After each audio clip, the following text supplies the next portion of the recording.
Let's talk about the issue, though, that I think is probably the biggest challenge, and that is political will. And it's not just in this country. How, if the United States can't be a global leader here, who will?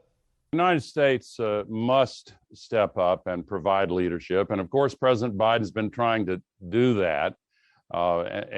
He has a 50-50 Senate, really a 49-51 Senate on everything related to the climate, and a razor-thin majority in the House. You know, the climate deniers are really in some ways similar to all of those almost 400 law enforcement officers in Uvalde, Texas, who were waiting outside an unlocked door while the children were being massacred. They heard the screams, they heard the gunshots, and nobody stepped forward. And God bless those families who've suffered so much. And law enforcement officials tell us that's not typical of what law enforcement usually does.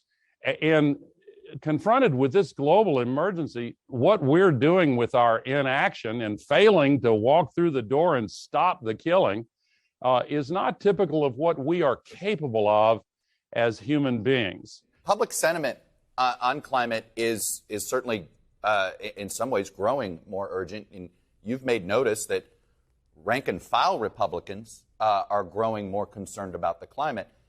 But, you know, public opinion is on one side on abortion, is on one side on guns, is on one side on climate, and yet you see that it hasn't mattered to some of the decisions that are made in our politics. How do you break through this?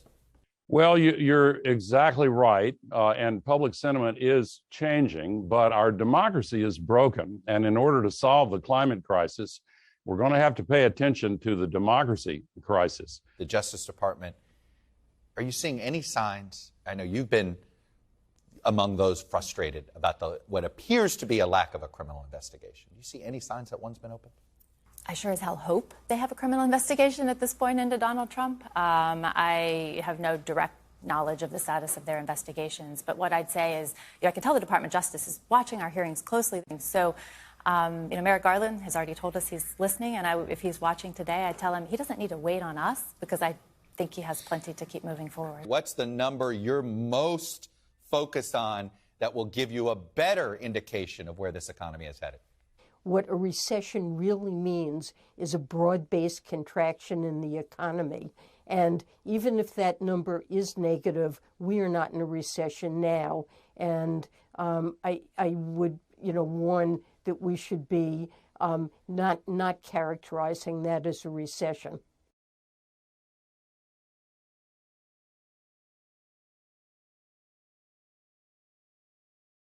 Thanks for watching our YouTube channel. Follow today's top stories and breaking news by downloading the NBC News app.